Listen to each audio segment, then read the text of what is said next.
bad news, sports fans. It's your beloved second favorite host of this podcast, whose name you probably forgot. Um, but yeah, I couldn't be here. Not that that's really important for the first half of it.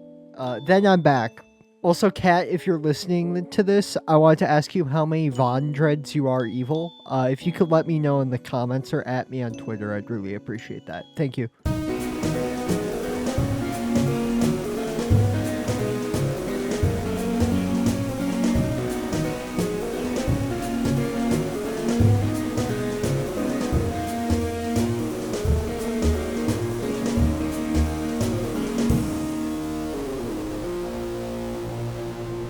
Okay, alrighty. So, I know I already asked, but so I can get it. How are you doing today, Kat? I'm very sleepy. I'm still waiting for my narcolepsy meds to fully kick in, but otherwise pretty good. Good. You are, for those who don't know, let people know kind of what your election looks like, what you're running for, and why it's got so much attention on it right now. Yeah, so my name's Kat Abughazaleh. I'm running for Congress in the 9th District of Illinois. That takes up northern Chicago, Evanston, Skokie, the northern suburbs, and then goes as far out west as McHenry County, which is traditionally red. And so it's a very diverse district. It's about 25% foreign born. It's the home of Northwestern and Loyola, both of which are huge employers for the district. Northwestern just had $700 million of funding cut by the Trump administration. And this is also the most politically active area I have ever been in. Like, I've been to a lot of neighborhood meetings, but these ones are packed. It's not just like 5 really invested people that are like trying to make that neighborhood better and like 2 people that just want to complain about something different. It's a full house. And that has been every single time. And even my events, like office hours, people show up. And we hit like max capacity. It's the best problem to have, where we're like, we don't have enough chairs. But this is everywhere in the district. People are really tuned in, they're involved, and they don't like what's happening. Most people don't. I decided to run because my background is monitoring, reporting on, and explaining the far right. All the people I've been covering now run our government, and many of them personally hate me. I mean, Elon Musk deposed me here in Chicago last October, and he's the richest man in the world. I was a 25-year-old woman with like $8,000 in my bank account. Why are we doing this? And now what he did to our industry, he got me laid off along with some of my coworkers, and he's been doing this with Disinfo, with Twitter, all of this. He used that as a dry run for what he's doing to the government right now. And so I was sitting around and hoping Democrats would do something, and they didn't. And so I just got sick of waiting around and decided that, I believe in competitive primaries, and I figured I wanted to give voters another option. And this has gotten a lot of buzz, especially like in national press, because it's one of the first primary challenges. I'm saying that, with scare quotes, because there's an incumbent, and the incumbent is Jan Schakowsky. She's very progressive. She's done a lot of great work over her career, but there hasn't been a competitive primary in this district since she first won in 98. And that was 5 months before I was born. And this district has effectively been represented by 2 people since 1948. There was a 2-year gap there where Yates ran for Senate. And, I have a big platform that I've built with my explainers, but it's still a big platform. It's a huge privilege to start with. And I want to make running for office more accessible and show how I think politics should be done. And that's by spending a lot of our campaign resources on like mutual aid in the community. And now I'm done yapping. How are you? I'm doing okay. It has been refreshing to see. I had somebody, because I have a YouTube channel, obviously, and I was asking some of my fans in a Discord the other day what they would like to see me cover, and one thing they actually brought up was a guide to either local level or just electoral politics, and how people who are interested and invested can get more engaged with their community, can get more engaged at that level. Recently, like a Pew study found that 83% of Democrats and kind of left-leaning independents thought it was important for Democrats to be pushing back against Trump, but we have a ridiculously low party approval rating. I think there was a CNN poll that found the recent approval is around 30%, 28%. And so I'm kind of wondering, like, how do you feel other people should capitalize on this moment? Do you think that this is a good opportunity for other people to also get engaged at this level? And what do you see as the way for just even regular people who are, getting more active in politics to get into this arena? Oh my God, 100%. Like, I'm one person. If we want to make a real big difference, we got to win a majority of the majority next year of people that aren't beholden to corporate powers, that care about the working class and not just like coal miners that go home with their TV dinners and their wife gives them a beer, which is what a lot of our leaders, especially the older ones, think of the working class. We have those guys, but we also have gig workers. We have Uber drivers. We have the service industry. Anyone that can't afford to lose a paycheck or two or not be paid a paycheck or two is working class. And that's most Americans. We can't afford an emergency $1,000 expense. And so, not everyone wants to or has to run for office. There are places for everyone and jobs for everyone. And a lot of that is helping at your local community level, whether that's mutual aid groups, whether that is running for office, whether that's showing up for, town halls or city council meetings. All of these things matter, and they only work when everyone is doing their best.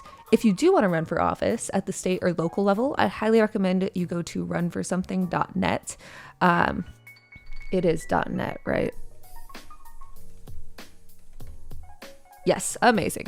Runforsomething.net. And if you want to run at the federal level, I'm actually about to put out a video of like how I ran for office.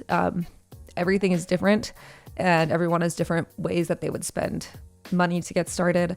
I can't remember the total number, but you do have to put out money to start.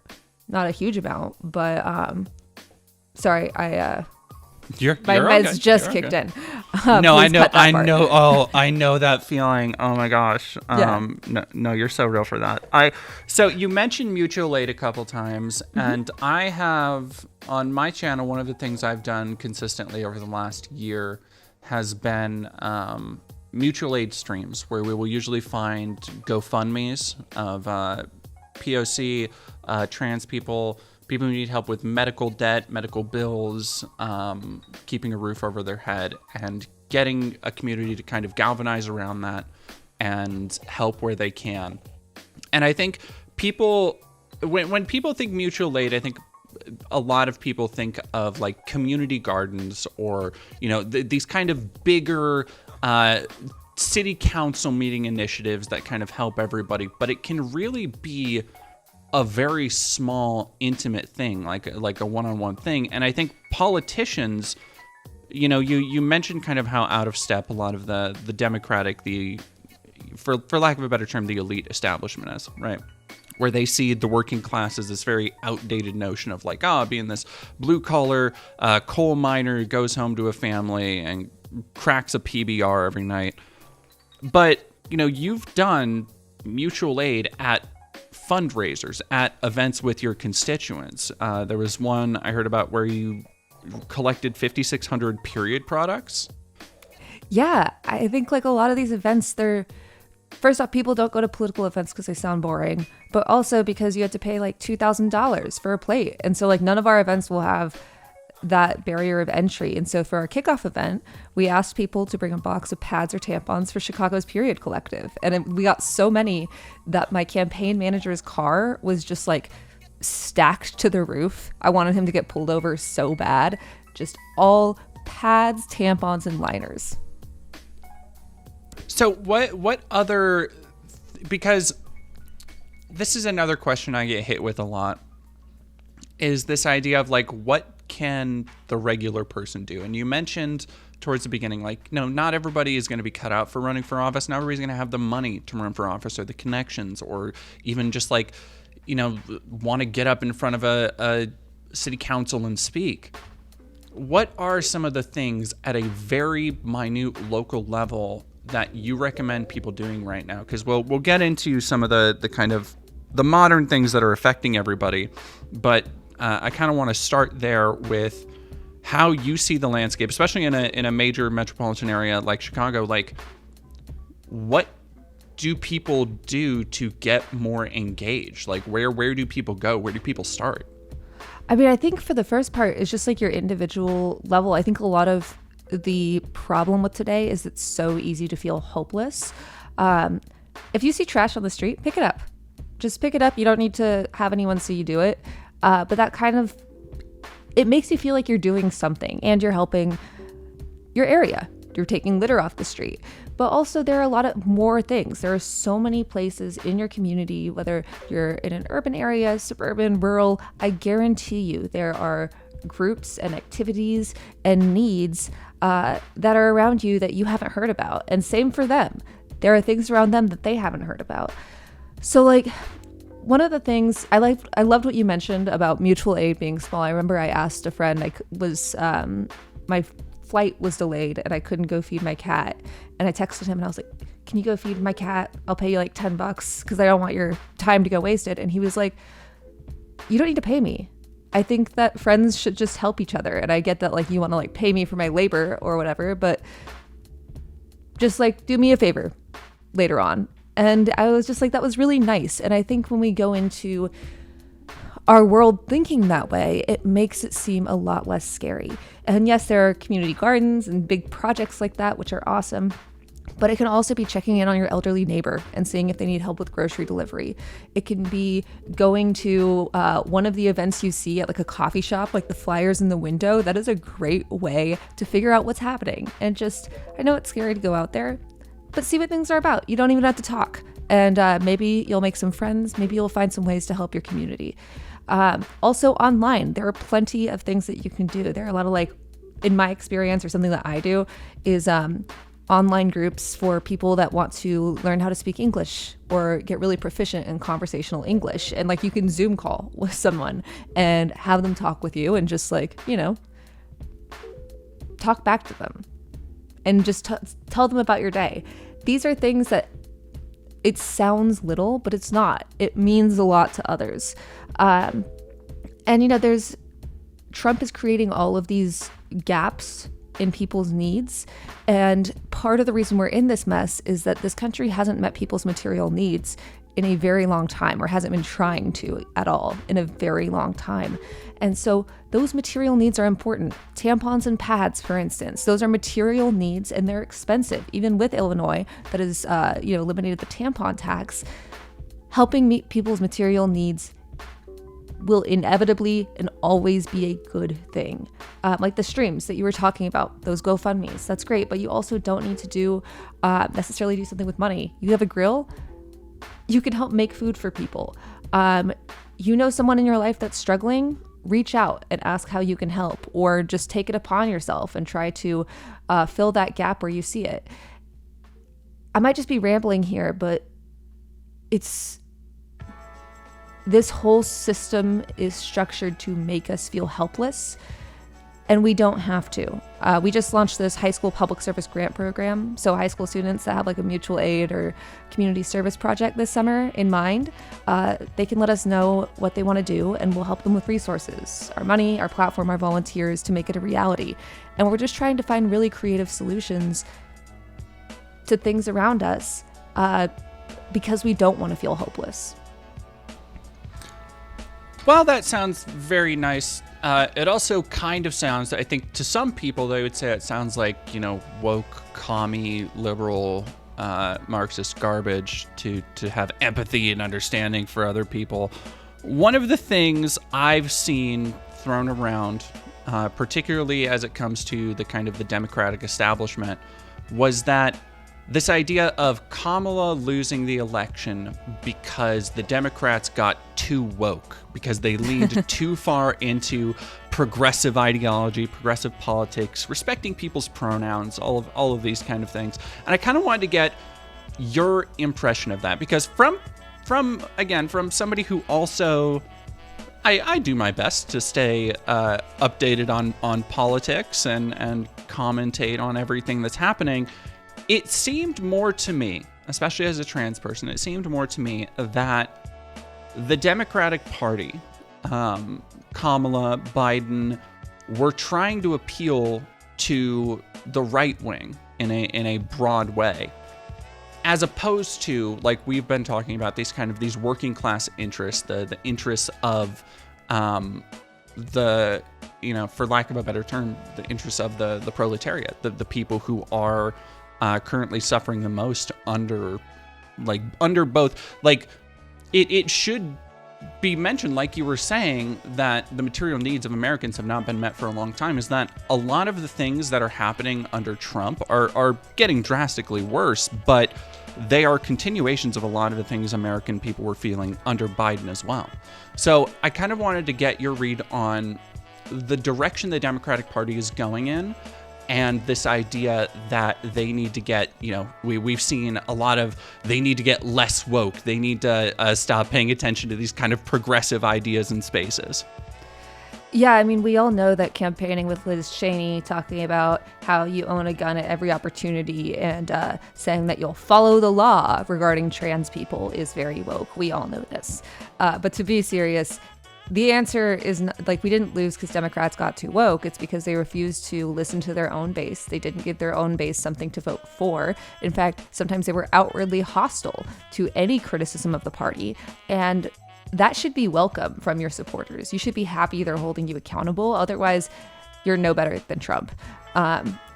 Look, when you take away all the labels, my big issue, besides, putting out the fire that's happening at our federal government right now, because you can't really fix the house if it's actively in flames, is called basic existence. And it's the idea, and I know this is very radical, every American deserves to afford housing, groceries, and healthcare with money left over to save and spend.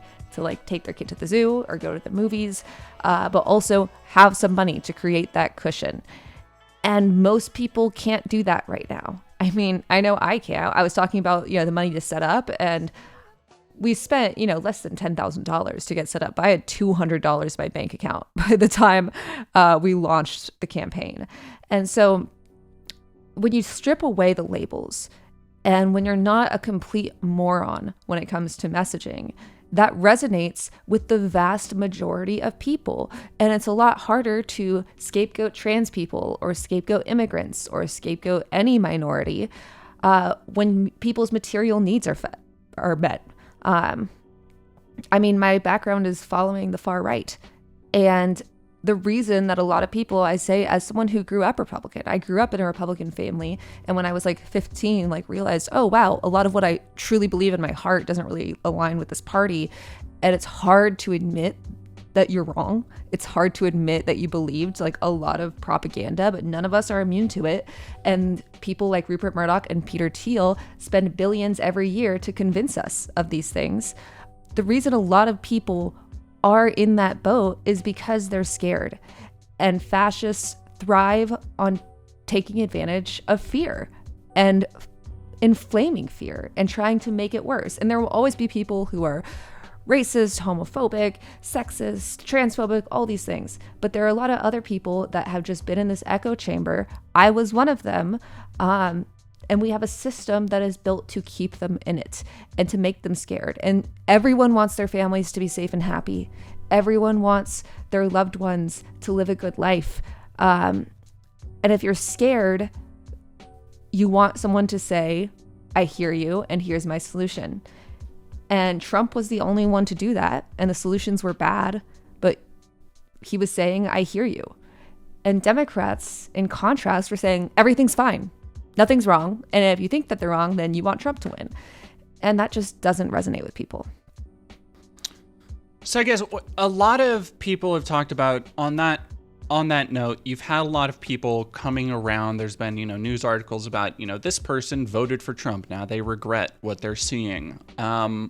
Trump has had, record turnaround on an approval rating in the first 100 days. It's so hard to even keep up with the things happening every day. I'm sure you've seen the thing about Alcatraz. I'm sure you've seen the thing about putting 100% tariff on films. There are a lot of things that I think are changing faster than people realize they would.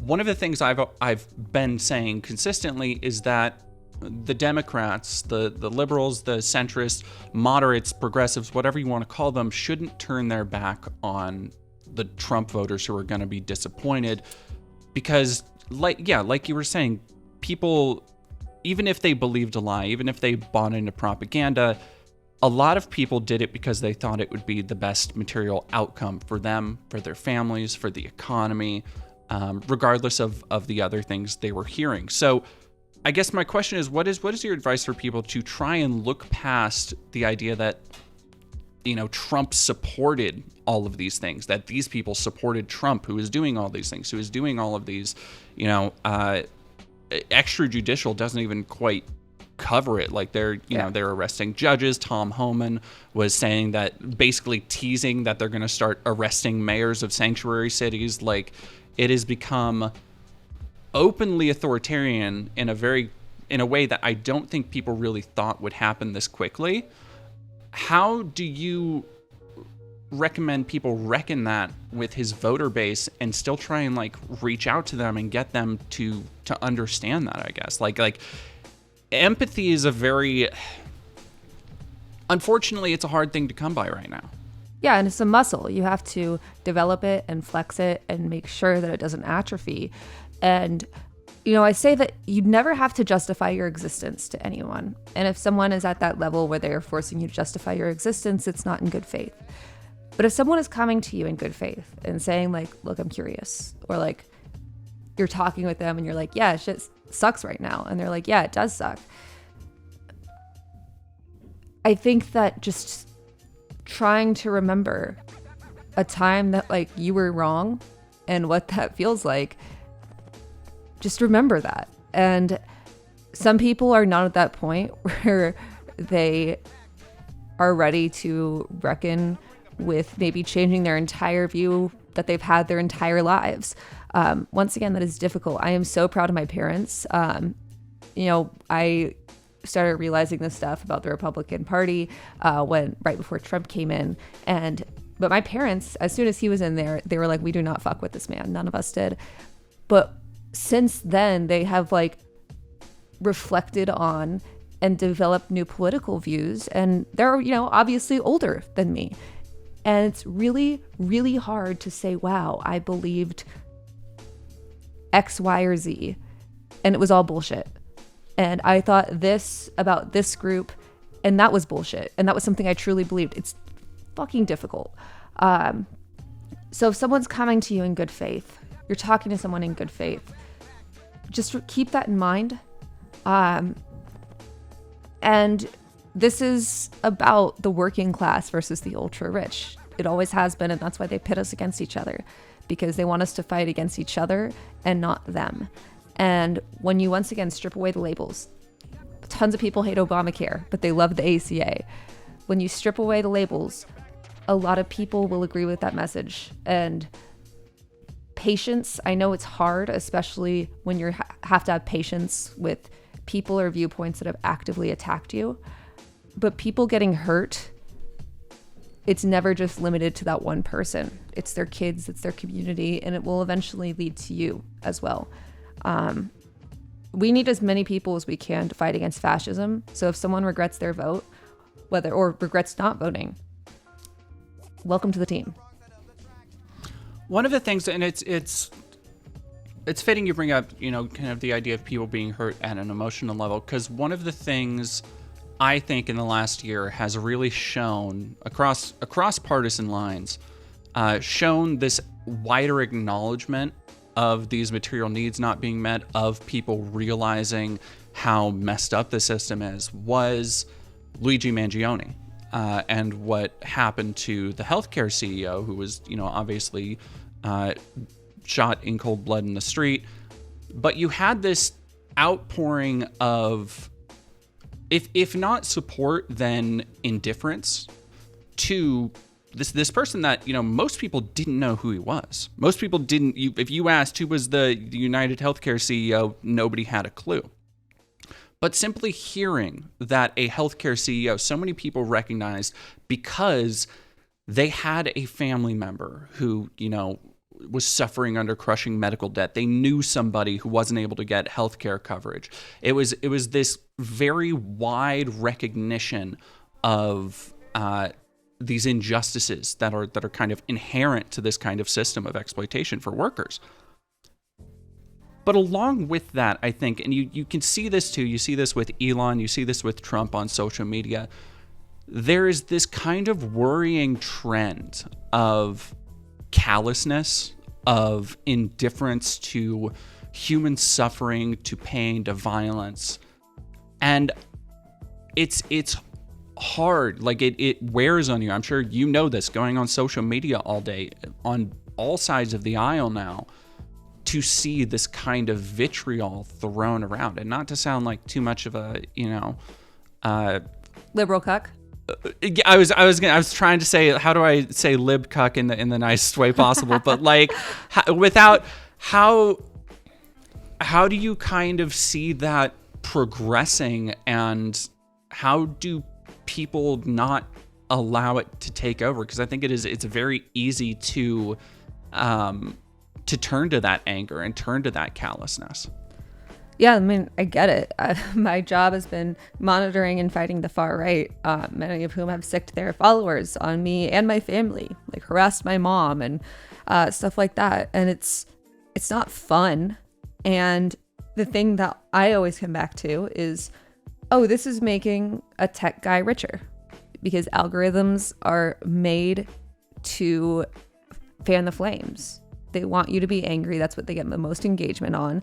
They want you to get pissed off. That's why you have so much rage bait out there now.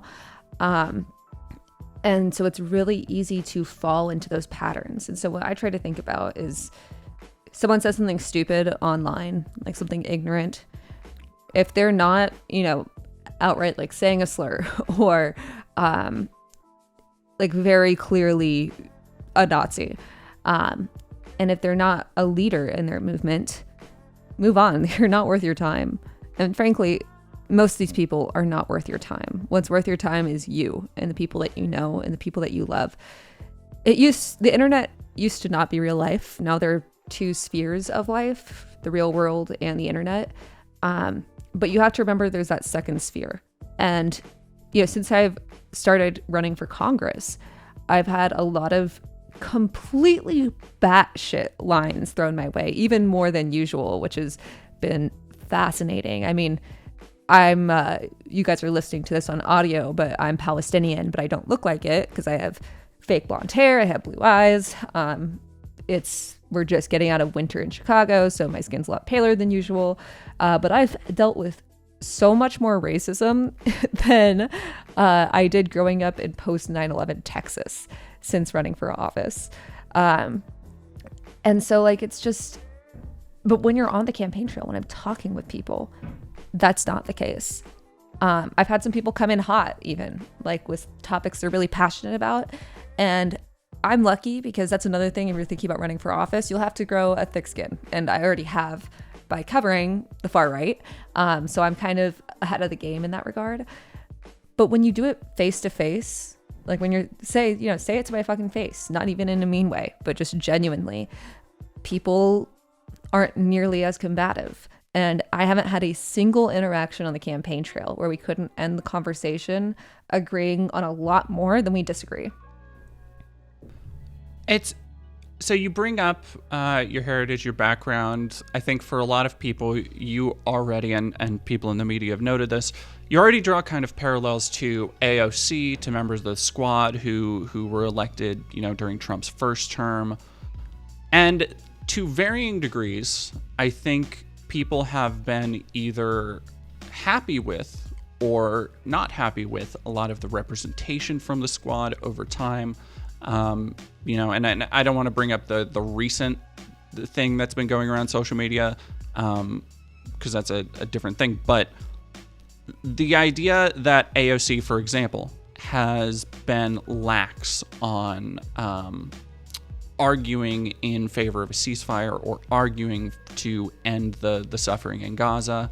There are a lot of things where people will look at AOC, and I'm sure that you've seen this over time, and people will be like, oh, she's, a Democrat Party shill now. Oh, she is, reneging on these promises or not following through with these votes, what have you.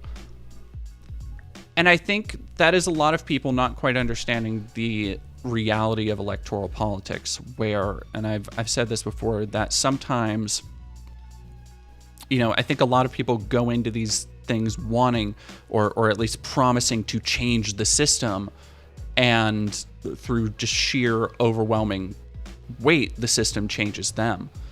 So I want to ask, like, how do you see yourself being different, or how do you see yourself being the same in that way, as far as being able to play ball with the Democrats, as far as being able to stand by the convictions that you're running on, and if you were to get elected?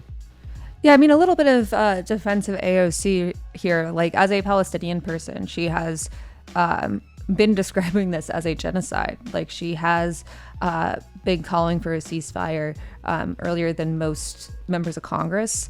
And I think because she's positioned as this very progressive member, especially compared to the rest of Congress, that people, failure on Congress as a whole reflects on her. But I just do want to keep in mind that she has done a lot of support for Palestinians and Palestinian Americans since October 7th. And I'm not sure it's completely fair to label her in that way. I think that one thing that she has done, and not to just be so AOC pilled here, but Democrats are so willing to compromise, and the compromises that I have seen her make seem to also give her something, and that's what compromise should be.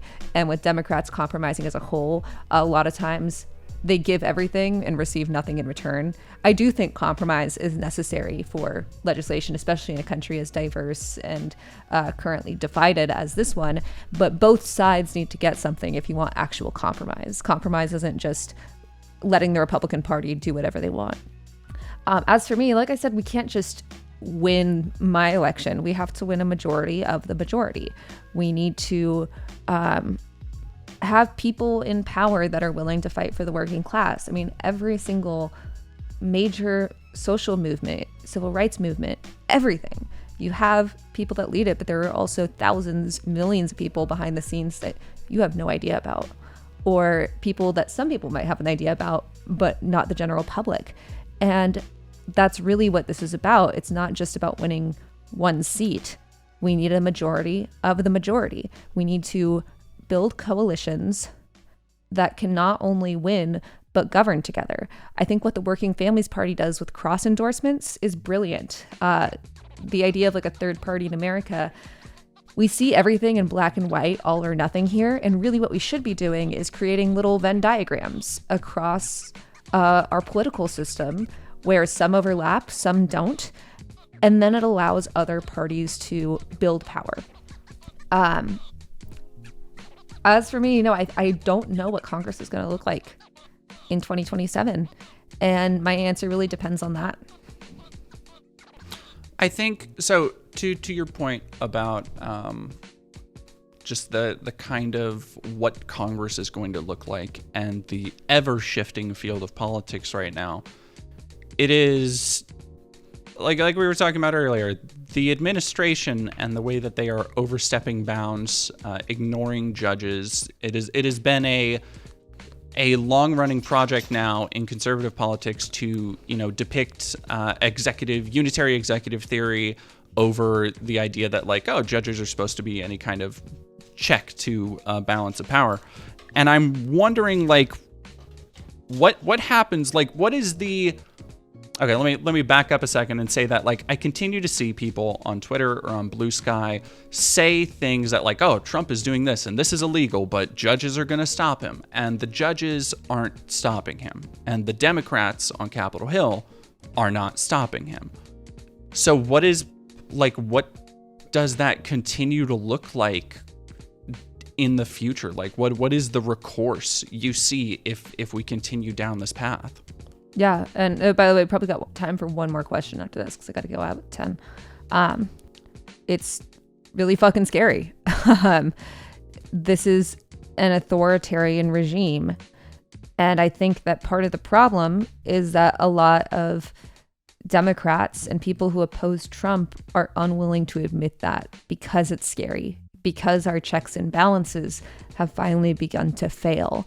And they thought that they were unbreakable, and nothing is unbreakable. I mean, we built this system, we can change it, and Trump is doing it by brute force. Things will get worse, but at the same time, there are a lot more people in this country than there are billionaires. And there was like this moment of COVID where it almost felt like we reached class consciousness, and then they were like, open the bars. I say, like, as a bartender at that time. To just kind of like hit that valve, but you can only hurt people so much. And we're already feeling the effect of these nebulous federal issues that forever people have been like, well, that doesn't affect me. Trump has done a really effective job of making them hurt at the local level so much in like just 3 months. And we have no idea how much worse this is going to get. But it will. So then I guess as a kind of capstone to that, like we talked about at the beginning, a lot of people are just kind of looking for any semblance of hope. I've had a number of trans people come to me, in the wake of all the legislation being passed to essentially try and lock trans people out of public life, deny them, whether it's through healthcare coverage or prescriptions for minors or anything like that. And we are, seeing ICE take a very similar step with anybody who just happens to not necessarily look white enough or have tattoos even, sending them to El Salvador. It is, like you were saying, it is scary as hell out there. What do you recommend people do to kind of hold on to that little bit of hope right now? Once again, turn to your local community. See who needs help and look for the helpers, as Mr. Rogers said. That's where you'll find hope. That's where you'll find effective action. That's where you'll find like those bits of dopamine that last for a long time because you're making meaningful change when you help others. Fascism is also antithetical to the human condition. It never wins in the end. This is just a matter of making sure the fewest number of people get hurt in the meantime. But if things feel like they'll never end, just remember they always do. And then finally, come to Illinois. This is the end of the Rainbow Railroad for a lot of people. We're already having climate refugees, people fleeing because of abortion rights to the state, and J.B. Pritzker refuses to cower to the Trump administration. Chicago is the place that Trump canceled a rally because he was too scared. It's the place that ICE hates because we know our rights. There are places for you in this world and in this country. And we have some leaders, luckily, and a lot more local groups and communities and supportive people that believe that you have a place too, and they're willing to fight for it. Thank you very much for sitting down with us today, Kat. Where can people find you and your campaign for more information? You can go to catforillinois.com. That's cat with a K. All my social media is on that website. And, we're a grassroots operation. We don't take a cent of corporate cash. We've raised over $500,000 in grassroots donations. Our average donation is just $32. So if you got like $5 or $10 to spare to not only help us win, but help as many people as we can in the meantime, we'd really appreciate it. And if you can't spare money, maybe you can spare your time. We have a volunteer Discord server, and both local and remote volunteers are welcome. Thank you so much, and hope you have a great day. Thank you for having me. It's the other co-host again. Was that great? That was a great interview. Thanks for coming, Kat. Also, if you're listening to this, I want to ask you who the GOAT is. Ye, Lucky, Vaughn, Dirk, or Keith? Let me know, Kat. please. Anyway, play the equals 3 transition. We're going to the second half of the episode, in which your second favorite co-host, whose name you forgot, is featured. Hello, Jordan. Immediately following the interview, and not 2 to 3 weeks later. Yeah, hello, Rosa. We just literally just got off talking to Kat Abughazaleh, a candidate who really wants to help change the direction of the current Democratic Party in America, which is something that time has borne out is a pretty good idea, I feel. Golly, that sounds really achievable. When I look at the Democrat Party, I think they they have a willingness to change and adapt to the modern political situation. Emphasis on modern, because as we are recording this, as luck would have it, we have kind of shifted continually about how we wanted to approach talking about electoralism. First talking about David Hogg 2 or 3 weeks ago, and then talking about Biden's very obvious cognitive decline, and after the news came out that it was covered up, and then now talking about yesterday. Covered up. Jerry, covered up.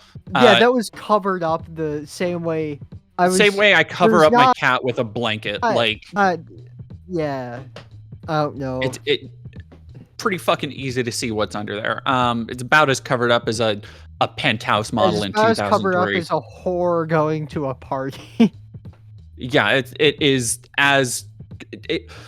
It's just covered up as a whore, is what you're gonna say. Is what you're saying. Exactly. Earlier. Just the same exact. You have such a way with. Some people have way with words. Some people not have way. You're always on your what was she wearing shit. I definitely am. I don't even know what that's true. Mean with that. Okay, never mind. If you don't know what that means, I'm not gonna accuse you of that. Okay. Fair. Thank you. I appreciate that. Yeah, electoralism. So the progression of electoralism is such that, you know what, I don't think I could have asked for a better example than the last 48 hours where sitting representative Jerry Connolly died, who is the second Democratic representative to die this term, I believe, and just third or fourth in the last couple years. It was the second in the past 90 days or some shit. Mm-hmm. All that I know is that this isn't the good Connolly. The good Connolly died a long time ago, and he has forsaken us to endless liberalism for eternity. But did you see what the votes came down to on the big beautiful bill? Yeah. It came down to 124 opposed Democrats to 125 in favor of. So it literally this is why we need even older people. In what?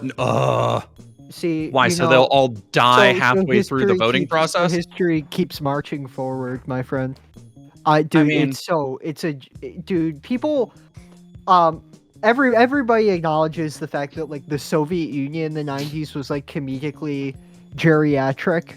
Their legislature, dude, it's so much worse here. Oh my god. I remember, and that's the first time, and the Soviet Union was bad to the point that it played a small part, but albeit a part in the dissolution of the USSR. Albeit it's a capitalist state, I don't defend, just for the sake of clarity, because people like assuming things. But we're in a much worse situation than that, and I remember our political leaders are just demented. Biden wearing diapers in the Oval Office, level shit. I remember the first time that I really it really struck me, because it is not a prescient or amazing observation to be damn, the U.S. government is run by a bunch of out of touch old fucks. I feel like that's been the natural state of power kind of since the beginning. But I remember the first time that I really had a shiver down my spine of oh, none of these people, they're not just old, they're completely detached from the realities of how the world works. That goes for all of our politicians. They're attached to a certain class's reality, but that's not our own, right? And that goes not at all. And But I think the first goes time for that everybody. really sunk in for me was like a decade ago now, when they had hearings with Mark Zuckerberg and Facebook on like how social media and conspiracies and shit were spread, and no Democrat or Republican politician really understood the very basic ideas around social media. I mean, look at the TikTok thing where they were freaking out over the fact that TikTok reads your keyboard inputs. Oh my God. So you can type keyboard inputs into a search bar. But that's a microcosm of how these people do not understand the role that they play in everybody else's lives. And that's like, part of the reason that China is an example of a more effectively managed capitalist state, right? They don't like even if it's as corrupt in many senses, there isn't this as much of a geriocratic issue. No, they defer to technocrats in many instances. That's not something I really advocate for, but that's why we're getting beaten the fuck out within the war between these two great capitalist powers. Well, and you could say that that's because like of technocrats, but it's not. It's not just the fact that like China is like, yeah, we're putting all of our fucking money into AI. It's that they're also investing in infrastructure, and they're investing from the bottom up in everything from education to physical wellness to healthcare. And it shows in their fucking population. Meanwhile, and going back to the big, beautiful bill, passed with a whole bunch of shit. And the quote unquote populist thing that a lot of conservatives are saying, oh yes, this is why Trump is a man of the people, is the no taxes on tips. I mean, yeah, it's fine. It's such a small band-aid, but like, sure, okay. Compared to that's like a very small thing. I don't know. Yeah, it is. It's like every other social democratic thing. The thing with wage increases is that they have zero effect on your ability to spend money, right? Because prices just immediately go up and it equalizes. So it's a nothing burger, really. Yeah, and that like, because as with any spending bill, the real meat and potatoes, the real shit that they want to accomplish is deep in, has been amended, has been added to shit like defunding Medicaid for all adult trans people, essentially. Yeah. My cat. I do want to say this week some good news. We mentioned China previously. The workers' movement in China has escalated to the point that striking workers burnt down their own factory. So that's pretty good. That's pretty cool. We're seeing the emergence of a meaningful workers' movement within China, which is cool and good, and I support it. Actually, quick correction. It was just one guy that was really pissed off, so I'd characterize it as a form of Chinese neuroticism. It is reflective of a emerging class consciousness among the Chinese working class, in a way that terroristic actions in the U.S., such as the recent Mossad assassination of the two Israeli diplomats, and the whole Luigi thing, I would characterize as not being. So yeah, that's my mistake, but it's still a positive indicator. Obviously, I don't advocate for violence, and everything I say is a joke. I'm a left-leaning social democrat, after all. Back to the show. I don't support violence, though. Well, yeah, no, we would never. Well, I'm a left-leaning social democrat now, by the way. Yeah, supporting violence. I didn't know you got that Mossad funding. Look, buddy. I'm a stakeholder capitalist. Okay. Yeah, unfortunately, I am now too. Shut the fuck up. Stakeholder capitalism isn't real. I'm saying it as a joke. Don't you dare use the term stakeholder capitalism. That's not real. I got stakes. We're petit bourgeois. Just call yourself petit bourgeois. I'm not calling myself anything bourgeois. My checking You account are. was You're empty. a small business owner. Barely. I am too. Yes, barely. But we don't fucking. No, because you need a better like term It's not- and delineation between me and like somebody who owns a ski-doo dealership. Yes, because you're you're worse at being a small business owner. Yeah, I mean, we're both shitty monetarily, yeah. Yes, no. The only issue is that we don't run our shit efficiently. I mean, efficiently being like the capitalist lens to view things through for maximum output. That's business. Yeah, That's I know. YouTube, baby. Tell me about it.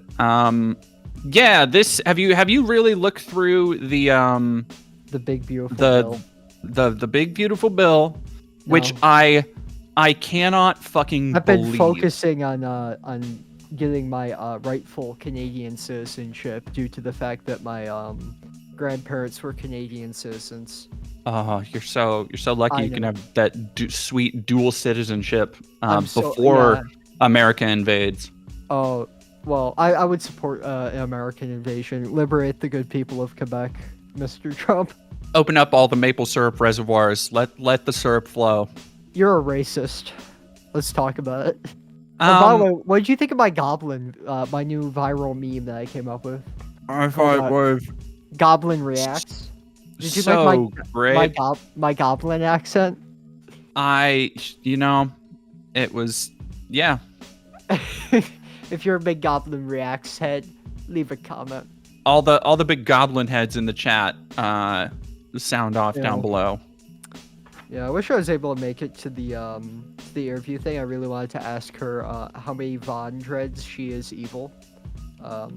I genuinely wonder. You should probably DM her and ask, because I genuinely wonder if she has any idea what the fuck. I wouldn't be surprised if she does. I would hope that if she's running for in Chicago, that she knows who King Von is. Oh, you got all robot-y for a second. My mic is fucking. Hello. Yeah, you're still your mic is all wah, wah, wah. Discord is doing the thing. 1 second. I love you, Windows 11. Well, I was gonna say, I hope that she knew who King Von was. Being from Chicago, being from Chi-Town. Yeah, if she doesn't know who Kiefer Von are, I don't think that she should be elected, frankly. Do you think the current elected representative there knows? No, that's why I'm going to Chicago to vote illegally. This is why electoralism fails. The people don't know their own constituency. The fat cat capitalists do not understand King Von. They Lucky, say yay, he's one of the best in Chicago. I don't know if he's one of the best in Chicago. I just think these Democrats should know. New packing very is this gas or what? If they don't, be alive they don't know now. the biggest rappers in their neighborhood. Gas him up.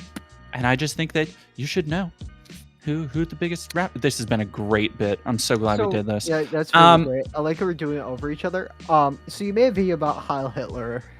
Yeah. Oh, I sure did. What fucking song? All of them are infamous. Still can't give my kids back. Did you? So do you see the big? Do you see the big hit news coming out today on Kanye Twitter? Oh, I follow him, bro. I know. I'm in the know about everything. Are you talking about the Diddy Walk of Fame star, or the No. He said that he's done being anti-Semitic. He says that every week. I know, and I'm like, because somebody. So the reason I wanted to bring up is somebody in my comments. Nazi. He's like not an ideological fucking Nazi. He's completely ideological. That's what I said.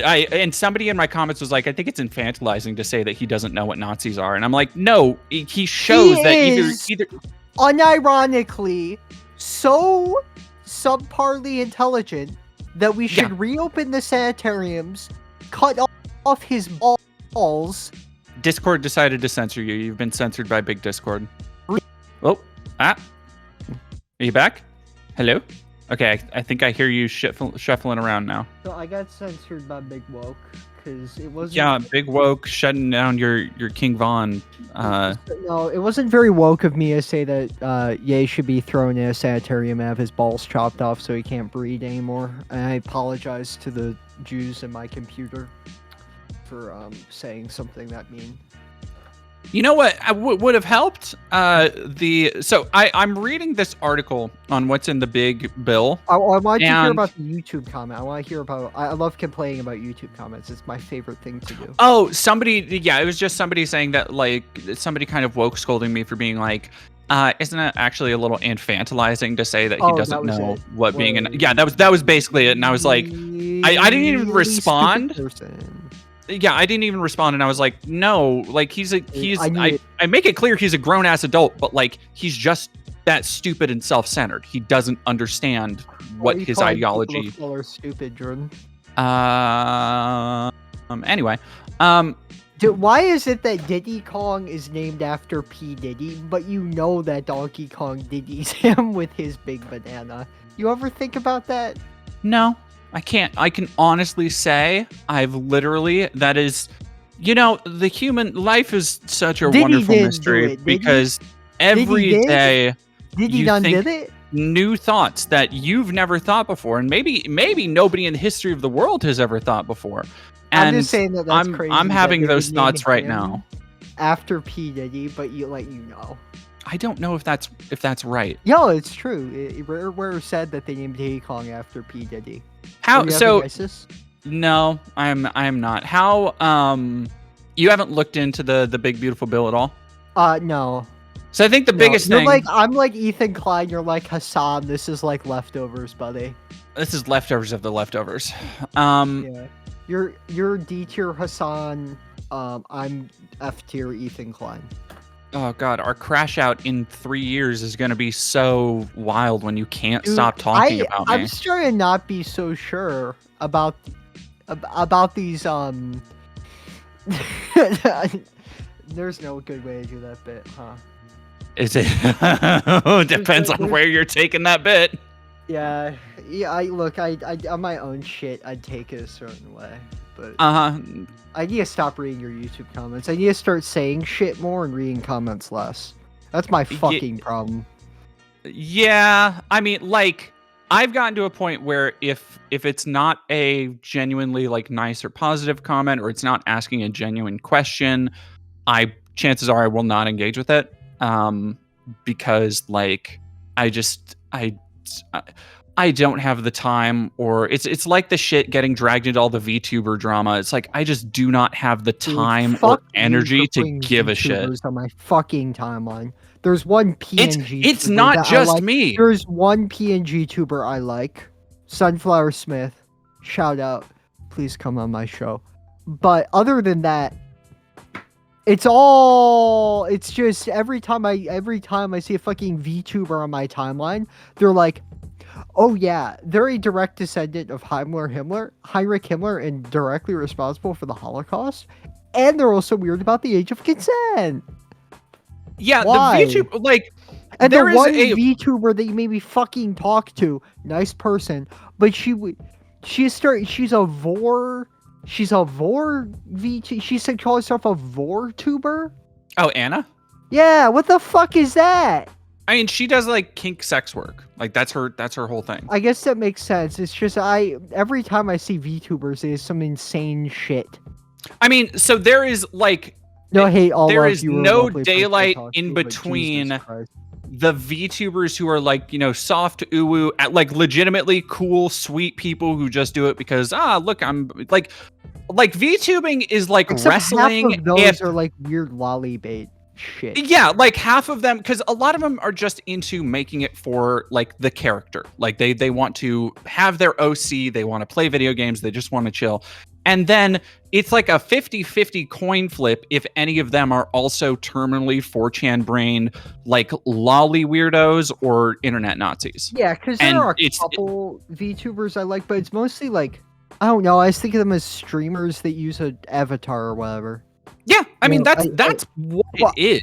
I know, I guess that's what it's supposed to be, but every time I hear some shit, it's insane. And it feels like something else. But I guess that's just the way that they fucking use it for cover is it's what drives me fucking crazy. And I've talked about this, where it's the kind of, and it's uniquely 4chan Kiwi Farm shit, where they will say like, some of the most heinous, brain rotted, deep internet conspiracy shit ever. And then they'll back up when people are like, hey, why are you being a fucking Nazi? They'll be like, no, I'm just a little small bean. I'm just a little VTuber telling jokes. And it is that the lack of any seriousness or dedication to the ideology that they're spreading to thousands that you just seem to have a pisses me real off. issue with people not being principled enough of Nazis, and it is something that also fucking bothers me. Yeah. I should know more about your ideology than you. Yeah. Like that's literally these it. It bugs me that I when hate people that I have a more nuanced understanding of Mussolini and what he believed than any fucking fascist. It's so annoying to have spent so long studying things like anti-Semitism, the protocols, where all the dumbass conspiracies about the fucking Federal Reserve and all this shit, where they come from, how they changed and morphed and were suited to people's needs over time. It's so annoying to go through all this shit and then see some 14-year-old with an anime Hitler lolly avatar be like, did you know there weren't any gas chambers? And I'm like, you fucking morons. You just believe it's you know what it is. I'm sure you've seen the dumbass, did you eat breakfast? How would you feel if you didn't eat breakfast this morning? I mean, I didn't #T-girl things. But you know the hypothetical that people throw out, right? No. So it is a dumbass 4chan thread that was started by some idiot with no proof who said yeah, we ran I was part of a psychiatric experiment in a prison, and we asked basically saying that if you asked people hey, hypothetically, how would you feel if you didn't eat breakfast this morning? If they weren't able to, if they kept reacting well, I did. What do you mean? It meant that they were subhuman, low IQ degens, and that got tied in very quickly into black people. So every now and then you still see this racist and dipshits online being hey, how would you feel if you didn't eat breakfast this morning? As a total non sequitur, by the way, and then they get to act all superior when somebody's what the fuck do you mean? And they're owned. But there is literally no evidence this ever happened. There is nothing behind it. Happen. It's just a stupid psychology 101 about the ability to entertain a hypothetical being a sign of brain development. No, it straight up is, and it is so incredibly frustrating. I agree to an extent that someone might be mentally stunted if they're unable to entertain a hypothetical. But what the fuck does this have to do with anything to do with race, really? Oh no, it doesn't. It's so the IQ system was created to be racially biased. Yeah. Now most of the bias within the IQ system comes from calling it an IQ test, and people tend to perform worse on the same test when you call it an IQ test, which is quite interesting due to that racialized history. But if you don't call it an IQ test and you just call it a general intelligence test, they do just fine. I don't know. I feel the emphasis on there's subtle little indicators over the last 15 years. You know how IQ isn't real? Yeah. Guess who has a genius fucking IQ? Donald Trump. Guess who tested having a genius IQ multiple times? Elon Musk. Me. That's how you know shit's fucking fake. I don't know if I've ever done a proper because there's the online IQ test, but I'm not trusting that shit. Yeah, I did a Mensa one in high school, and I did one when I was younger.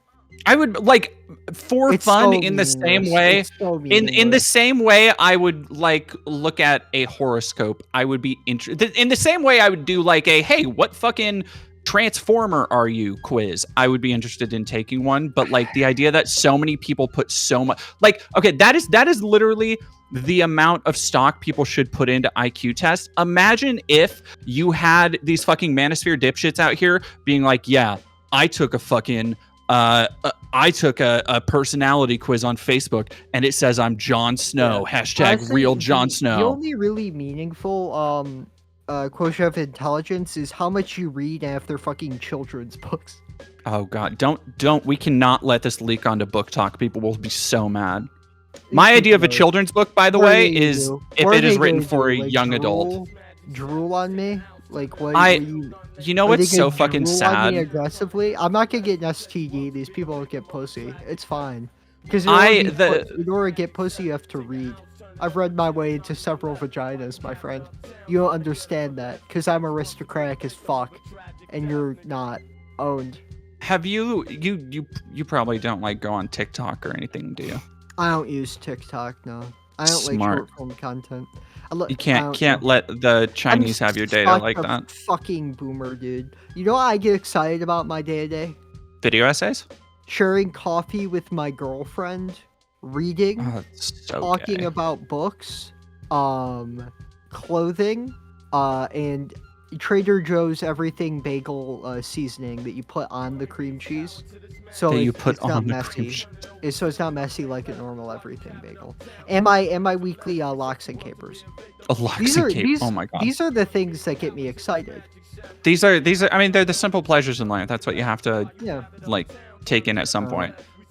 So the book talk thing though is something that I am fascinated by, but I never want to do a deep dive into it because I know I will get too irrationally angry at the It's idea just that like- people like the algorithmic way people will apparently write books to fit into certain like fantasies or like enemies to lovers, hashtag this, like that. It boils my fucking blood. This comes back to this issue I keep coming back to on the film review show.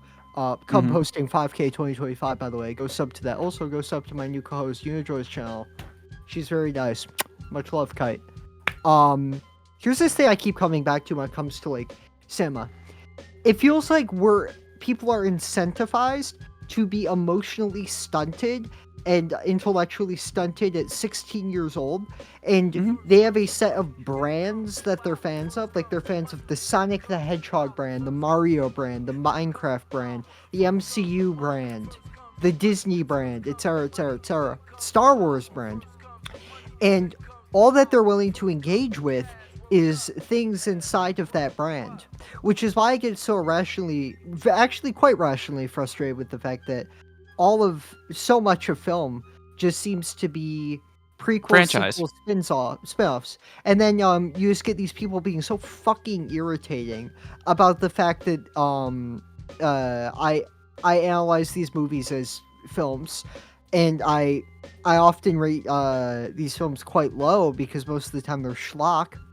And all that comes back to is like, I'm a fan of this thing and this trope, and I don't want to engage with anything that I find challenging.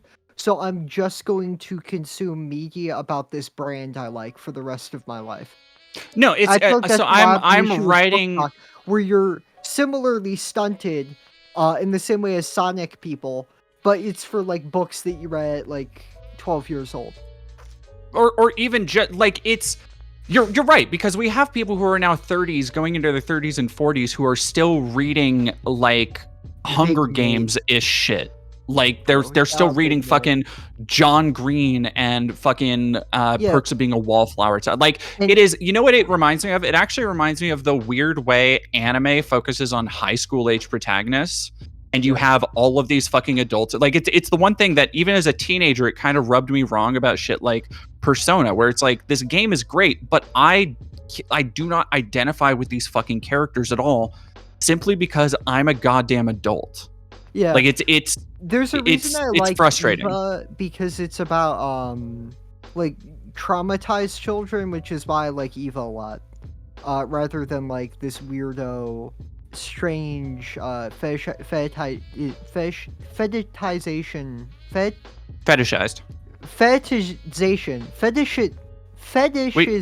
We'll get there. Fetishization of youth. That's why I quite like Eva. That's why I think it's a very intelligent show, even though that 90% of Eva fans want to fuck Asuka, which makes me like put bleach in my eyes and kill myself, because you're missing the entire point of that fucking character. So I wanted to go back really quick to talk about because I'm actually, as luck would have it, I'm writing an essay right now on like the commercialization of nostalgia, the idea of nostalgia being sold rather than people generating and creating their own nostalgia. Tap me in, boss. Tap me in, boss. I have so much to say. Well, and you're absolutely right, because I had this revelation that I think is not a revelation, but like I had this thing occur to me that I was like, oh shit, like there are kids who were born when the first Avengers movie came out that are going to be teenagers this year. The MCU has been literally ever present in their life. You want to hear something crazy? Hit me. What year did Iron Man come out? 2008, 9, something like that. How old 7? was I? How old was I? It came out 2008. How old was I in 2008? -1. I don't know. How old are you? What the fuck? Why? Did you think that you were having a show with a 16-year-old? No, you'd be 19, wouldn't you? I'm 20. Okay, yeah. Okay. I was 3 when Iron Man came out. God damn. Yeah. I mean, it's so the MCU other half of that, my entire life. Yeah. But it's the other half of that is that like, and I've wanted one of the weirdest fixations, and except I escaped the brand bubble. Like I grew up on Marvel movies. I grew up being like a big Nintendo fan in like this weird brand loyalty kind of way. But you didn't like you didn't make it your.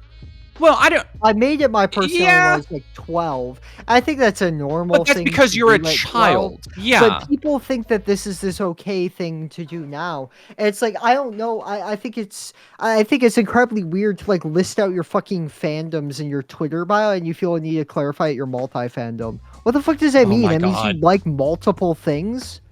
Yeah, you should. You are an adult. You are older than me. Yeah, I'm a multi-fandom. I'm a fan of a few pizza shops around there, a bunch of other shit. You hear me tweeting about it. The other thing that one of my biggest boomerisms, like things that I just look at, old man shakes hand at cloud bullshit, is I say it's irrationally angry, but I think it's the right amount of anger I reserve for when I see little golden books. Like if you're going at Target or Walmart or something and there's an end cap with like a bunch of little golden books. And back in the day, it used to be, golden book used to fucking mean something, bro. Yeah, and this mean something. Like not to be like too fucking like back in my day, this was real shit. But like growing up, little golden books were okay. Here are some retelling of Grimm fairy tales. Here's how you learn to count. Here's ABCs. Like it was shit for 2 to 3-year-olds. And now all the little golden books are fucking, here's Star Wars, here's Black Panther, here's something about fucking Taylor Swift. Okay, here's the thing about children's books. I will say one thing I do really like about my parents is that they always encouraged reading and always said, what book are you reading right now? And always expected me to be constantly reading a book and challenging myself, which I think is a very good thing. Yeah. And it's like, they have an appreciation for art. My dad's a musician. So that's always been something that they valued. And like growing up, a lot of what I would watch was, like older children's television shows that were more about educating and respecting the child than like bright flashing colors in their face or whatever. Oh yeah, don't get me wrong, like Sid and Martin Croft, Rocky and Bullwinkle. I grew up a boomer, and like the books I would read are more intelligent than a lot of what kids are expected to enjoy. Instead of watching Coco Melon, I read Shel Silverstein books. Like, I mean, so it's and I was the same way. Like I voraciously read, especially around like middle school, and I kind of stopped doing it in early high school. But like, and I admit I had a little bit too much of a like superiority complex because other kids my age would be reading, Babysitter's Club or some shit, and I'd be like, nah, fuck that 50-page chapter book bullshit. Give me this tome. Fuck you. But give me 1,000 Leagues Under the Sea. But it was like that. Like I would be reading like Invisible Man and stuff. And was nerd emoji. And it's so frustrating because there is something to this like boomer mindset of thinking about how kids' brains have been fucking deep fried and cooked by just growing up on YouTube with YouTube slop instead of and granted, you want to talk about like the hyper high fructose corn syrup commoditized cartoons of the early 2000s, growing up with Ed, Edd and Eddy, Powerpuff Girls, all that shit. It's Sure. I appreciate the first few seasons of SpongeBob. That's something I would watch. I mostly grew up on PBS, but Oh yeah, me too. But because my mom didn't have hashtag cable. pro life, hashtag pro life. I didn't have cable either. And so, like, I would watch cartoons when I went over to like friends' houses and shit. But Yeah. Oh, and it, did you? What aren't your parents like Christo freaks? not I. Freaks is a strong term, but I did grow up very Christian conservative. I because I do. It's such a common like weird thing where like I wasn't allowed to play Pokemon. No, I was allowed to. I wasn't allowed for a little while to collect Pokemon. My mom, I think my mom bought into. Looking back, my mom bought into some like weird hysterias around the time, like the way at the time there was like a moral panic over Pokemon, Oh which is yeah. very funny in fucking hindsight. Why? And my like, I Why? distinctly remember my mom being like, "No, you can't do this. It encourages evolution and shit." And then eventually I was able to play the Game Boy games and shit. Dude, I what loved a them. dude, this is why I agree with Nietzsche regarding Judaism versus Christianity. What a fucking insolent religion. Jesus Christ. I mean, Not specifically that I have any evangelical Not that I have any American golden Christianity. calf in that race, but all of Christianity is so deeply stupid. Oh my god.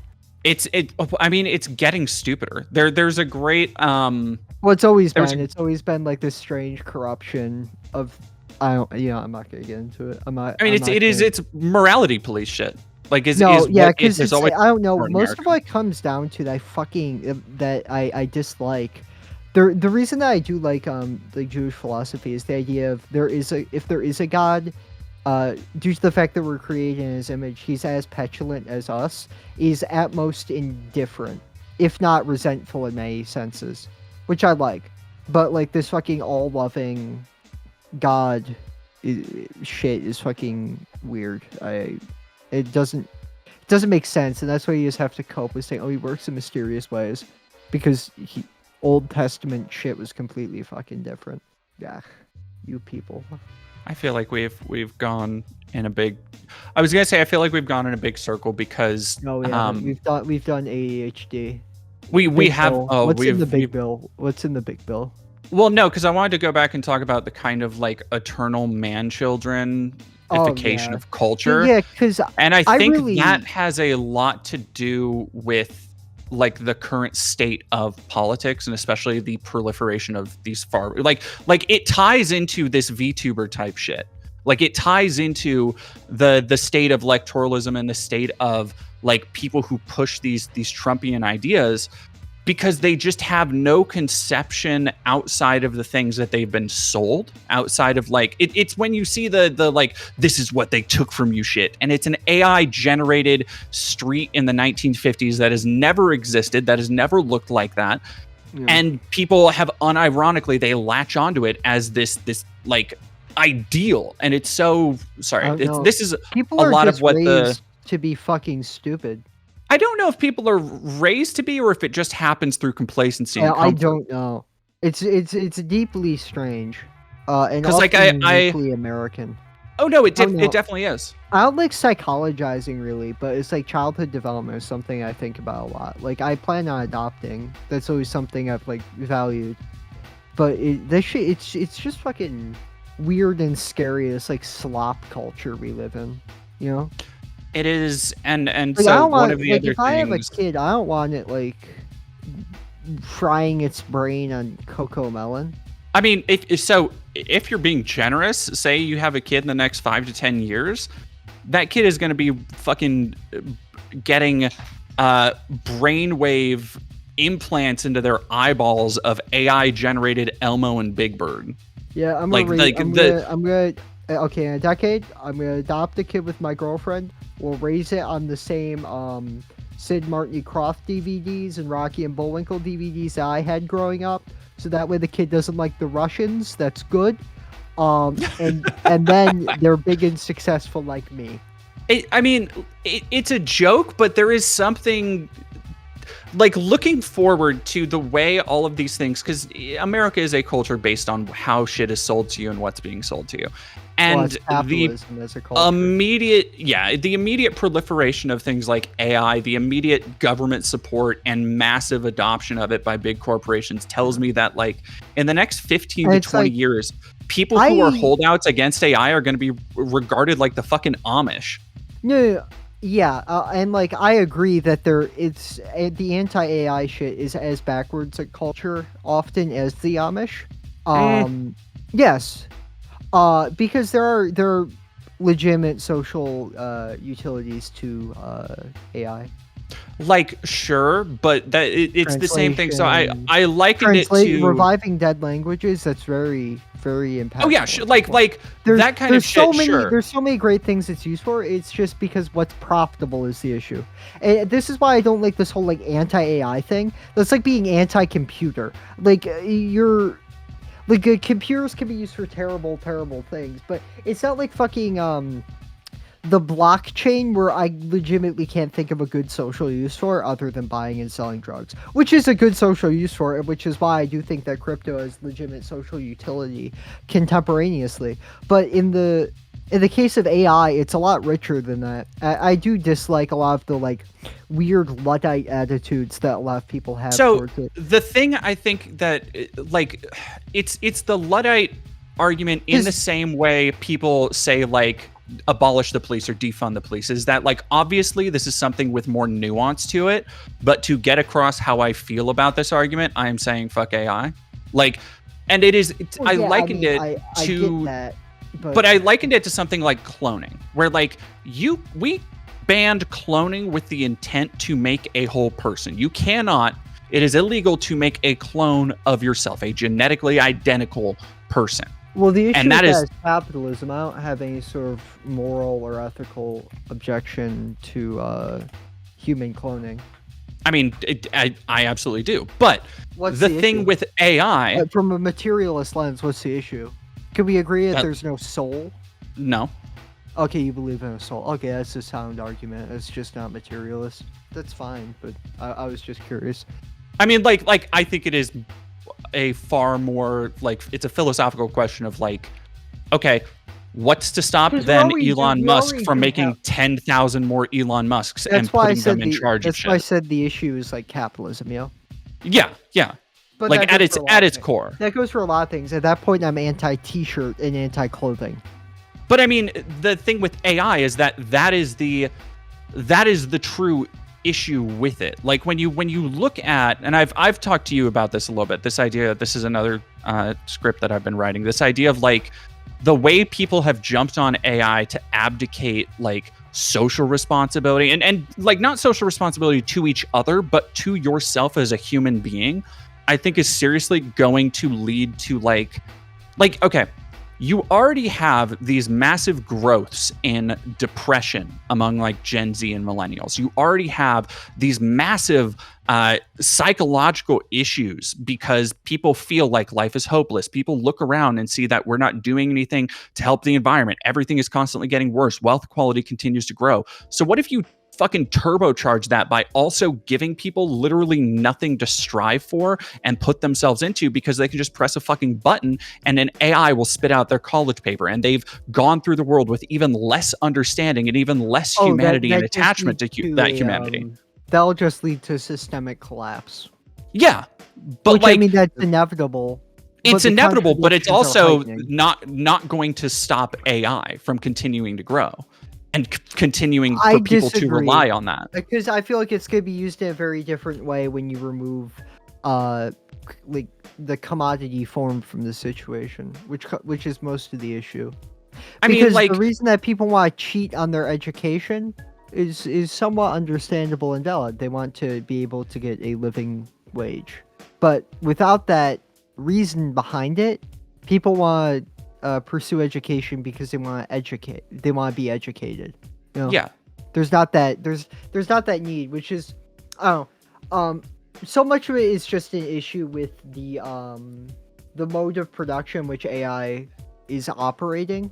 And I don't know, I view it the same way I view something like industrialization or automation. Like, I support automation very adamantly. However, automation under capitalism is a bad thing in many regards.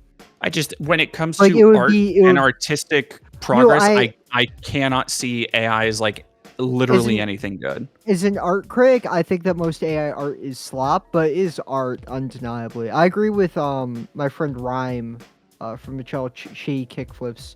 She made a good video essay about like AI art is real art, but it's bad art quite often. Because a lot of it comes down to an inability to decipher what's different about it compared to other mediums of digital art, to the point that it's completely subjective. At that point, I'd rather base my judgment of the art on its artistic value, at which point it falls flat inevitably, extremely often. I've yet to see any art that makes me feel something. I feel like knowing that it's AI alone makes me... Okay. Let's say an AI just spat out Come and See. The entirety of Come and See. No differences. I mean, it's already been made. This hypothetical hasn't already been made. Then where did it pull that shit from? Because it's not spontaneously intelligent. It is not spontaneously parsing meaning and putting the intention behind those things. Survivor's memoirs, most likely. The same way that Come and See was written. I mean, then that's like ultimately no difference between that and like AI generated Anne Frank that you're talking to. One's just shinier. No. But no, that's why I'm saying there's no difference between this and Come and See for the sake of this hypothetical. Because at that point, I would say that's good art. Undeniably so. However, it's just AI won't ever do that. And we can acknowledge that. It'll only make subpar art. But the issue isn't AI, it's the fact that it's subpar art, frankly. I think the issue is AI. Like I take issue with the idea that you're pressing a button and you're getting a JPEG or a 30-second video ripped from 10,000 other sources, and that there was any creativity involved in that. Like I think that is a very subjective term. I agree with a lot of what you're saying. No, I know. You're doing the like devil's advocate thing. A lot of it does seem to be that you'll like it because it's yucky. And I don't think that that's a good argument. I think that you can come up with a better argument. No, I don't like it because it's inhuman. I don't like it because it is throwing away like all of humanity's progress towards expression and understanding of our own existence. Like I think it is and willfully so, for a fucking profit margin, so that people can be able to say like, I didn't have to pick up a pencil, but look, I fucking made this thing that rips off all of these people who have their own individual lives and experiences that they honed their craft in and drew upon those lives and experiences, the tragedies, the loss, the joys, to make those things that people love so much. Every fucking great work of art, every fucking piece of pop art, everything we pull from is a combination of somebody's experiences with another person. Pulling on pop art is a fucking bad pull here. I mean, I'm not in like an Andy Warhol sense. I'm not talking about in a Warhol sense. I'm talking about in like the way that people will go, like, which granted, I'm not saying it's not derivative, but if you are looking at the shit that people love, the MCU, the fucking like Star Wars and all that shit, it was started by these people because they loved something else, because forces worked upon them and their unique way to see the world. Particularly. I mean, not always, but that's a part of it. I wouldn't say that for Marvel or for Star Wars. Why? It's not a matter of great men with great ideas. I don't believe in great men. Well, I would agree with that, except the reason Marvel started was because of a necessity to a certain extent due to the horror comics scandal. I mean, like these things are always more complicated than that. There's no grand. Oh, like don't get me wrong. I don't want to make it sound like, Stanley and Jack Kirby were popping out nothing but Mona Lisas. Metaphysical argument. Is my primary issue with that. Like, I agree with this desire to support the progress of the species. I support the unification of the species. But I disagree with this very syncretic notion of this nebulous progress. Well, I think because that's the AI beauty is of art. you can call it bad, but it is progress, is it not? It's an advancement of history. It's Yeah, the but then advancement of the you get back. conversation of art. It's a bad If advancement you in the say same way that I would dialectic, say I'm gonna throw up. in the same way that I would call pop art a bad advancement, in the same way that I would call a lot of shit bad advancements. But god damn it, if it wasn't an advancement of the dialectic, I don't know what was. Yeah, it comes full circle. Welcome to What the Fuck. But the problem with just saying like, oh, well, it's still, even if it's a bad thing, it is still pushing culture forward, is that I feel that that's a way for people to just shirk responsibility of like doing anything about it. You just shake your head and be like, oh, well, this sucks, but what are you going to do? And it's like, it's bad art, but what the fuck am I going to do that? I do something about it. I often give such things low ratings when they use AI poorly. But then, here's that a good is example. something. Did you like The Brutalist? I have not seen it yet. Did you know that they used AI to improve their actors' accents? I thought it was great. I thought it was a very useful use of AI due to the fact that Hungarian is a very difficult language for English speakers to speak. I great. I have much less of a that. problem with. No, except this is what I mean. It's just vibes. At that point, it's just vibes. But it's not just vibes. No, it's not. It is just vibes. Like what percentage of the work needs to be AI for you to start having an issue for it? Just judge it on the basis of being shitty art. Then you just avoid this whole strange framework where if you have a fucking, if you take a picture and you up-res it to HD, you clarify it, you make it a little bit sharper. If you're using AI, we've had filters that have done that for decades now. Like that, I don't have as big of a problem with. If you are taking AI something, is a nebulous term. I mean, like you're not wrong, but generative AI as a whole, like I wouldn't say that's even really generative in the way people talk about it. I would say that that's more corrective or clarifying. I used AI to help me with a YouTube thumbnail. You know why? I'll DM it to you. This is a psychotic thing to have an issue with, but I just want your take on this. What a fucking stupid thumbnail. Okay, so you notice how in the background of this thumbnail, this is my Big Lebowski review. You can see a thumbnail on my channel.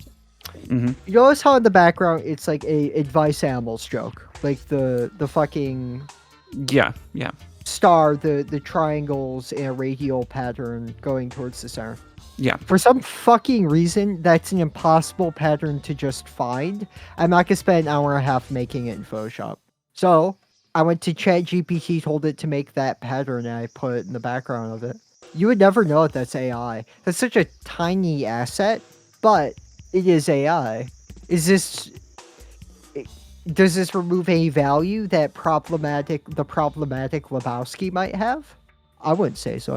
I'd still say it's pretty funny. There's an arrow pointing at Donald Trump that says president. I mean, like, no, but again, it's not like this is something that you could find easily on a PNG website, or you could make it easily with very little effort, with the only intention of being this background, right? But when you look at something like when you see all of these people posting the fucking new Google AI videos, and they're showing like, this is the future of cinema. Oh my gosh. Real life like Bart Simpson Minecraft. Yeah, like that kind of shit. It's like, no, like an AI does not have an idea of how to move a camera, where to place it. AI doesn't have an idea of lighting, how mood lighting affects the vibe of a scene, how actors should be situated in relationship to one another. I don't think that essentially doesn't. I think theoretically, it'll never understand, but it can replicate that theoretically. And that's why, like, I don't think a fucking copy machine is making good art. Like, it's making somebody else's art again. Are you still there? Yes, I was thinking. Because, like, all art is derivative. I mean, but, okay, you can keep backpedaling to these ideas I understand that, except my point is, it's way easier to not do this, like, metaphysical mumbo-jumbo and just say, yeah, AI makes shitty art. I mean, like at the baseline, that's what it is. Yeah. Yes, but except then don't intellectualize it with this metaphysical No, because nonsense. you need to. Because unless you do, then guess what? Then people are going to come knocking eventually and be like, "Oh yes, but look, now it's entirely seamless, and we've made these full movies with AI art, and look at this endless slop factory where no human being was involved." And it's like, okay, you've taken any semblance of humanity out of art and Then creativity. it's probably going to be bad art. And I'll continue to criticize it as bad art. But it's not art to begin with is my problem. Like, if there is not a baseline human involvement, like you... Is this art? It can be. Yes, anything can be. It's a fucking thing. It's about context. If something is presented as art and analyzed as art, then it is art. And that applies to generative AI, that applies to nature. Are you going to say that if I snap a twig off of a tree, put it in a museum in a little case, and you look at the branch and the way it moves and the beauty of nature, even if it's a shitty art, it's kind of meaningless. But it has meaning to whoever put it there. It has meaning to whoever crafted it to begin with. Whoever At some point, a human decided, this is a good stick. I'm going to pick this up and put this in a gallery. Okay, well, a human decided to type in the prompt. That's human involvement. Bullshit. But what do you mean bullshit? That's more involvement than me snapping off a fucking branch off of a tree. I fucking disagree. How the fuck do you disagree? I have to come up with an idea. It could be a really shitty derivative idea with AI, don't get me wrong. But I still have to come up with an idea to get an AI to give me what I want it to give me. In the case of the branch, I do nothing. I just pick up a branch off the ground with zero thought. I mean, but it's not with zero thought. Well, nothing's with zero thought. I'm not in a fucking vegetable. Okay, let's say a vegetable's rolling down a hill, and they happen to get a branch called the wheelchair. And I think this argument is stupid mostly because you are reducing it down to the atoms of what the argument entails and the most possible obtuse specifics when the functional way that all of this shit is going to be used. Like, yeah, there might be edge cases where AI will be good for surgery, for medical breakthroughs, for linguistics. Well, I'm talking about art here.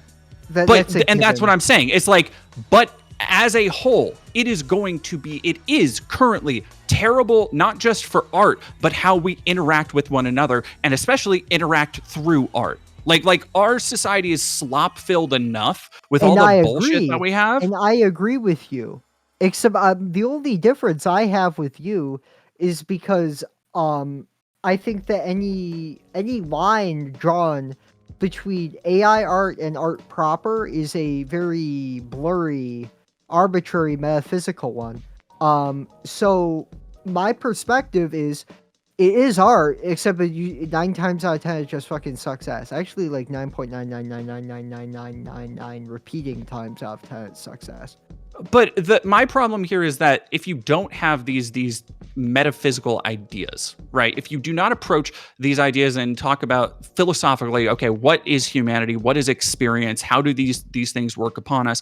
Then what happens when in the next 10 years you have these fucking robots that are running on AI and people are going to be like, the second that dumbass Elon Musk Optimus robot comes out, some Silicon Valley tech bro is going to be like, oh, look, we're finally on the cusp of sentience, and this is just like a real human being. They can say that. It's not like a real human being. Exactly, but what I'm saying is that all of this shit and accepting these narratives is laying the groundwork. I'm not accepting any narrative. The only thing I'm accepting is that under my definition of art, which is quite simple, AI art happens to be art. It's not a matter of judgment. I don't think that something being art means is any statement that's worth. I think that there's some worthless fucking art out there. A lot of it. Like, am I gonna say that I Want to Be Ninja, the hit 2024 film, is art? Undeniably. Is that a comment on its value? No. I guess. Art isn't this godly thing. It's not us. We don't make art in our image as God made us in his image. That's not what this is.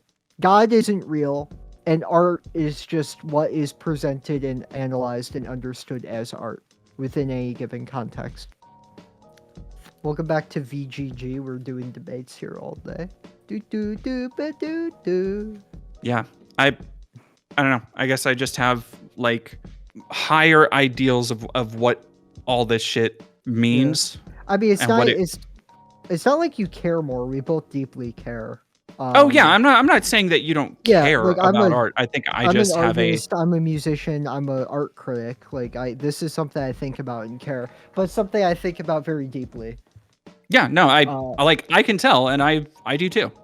Yeah, because it's like Matt Walsh said, definitions are important. I don't know if he probably said that at some point. He's like, hey, I'm Matt Walsh.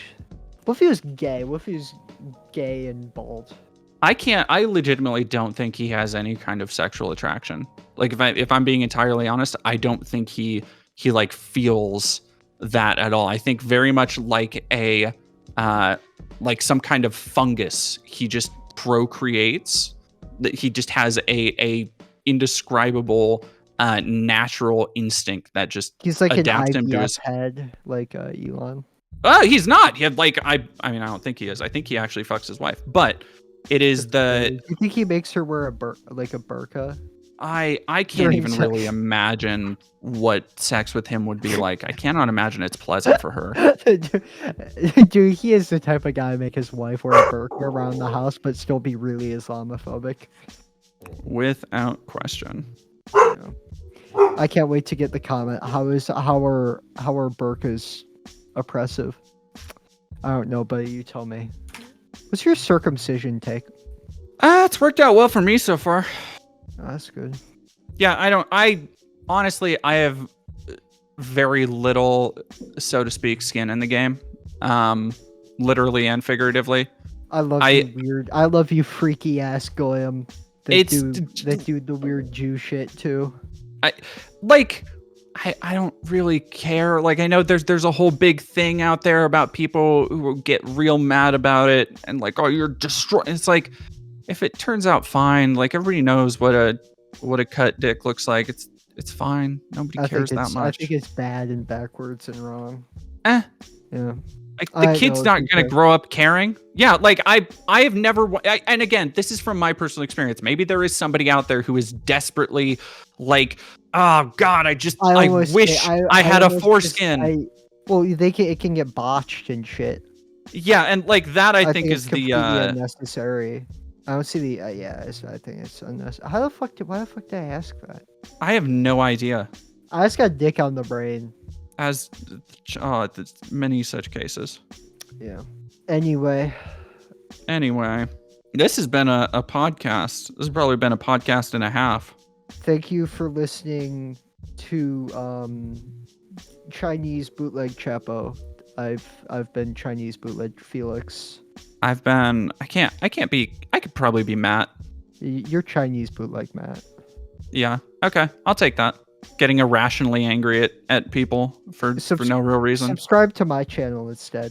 Bye. Sure.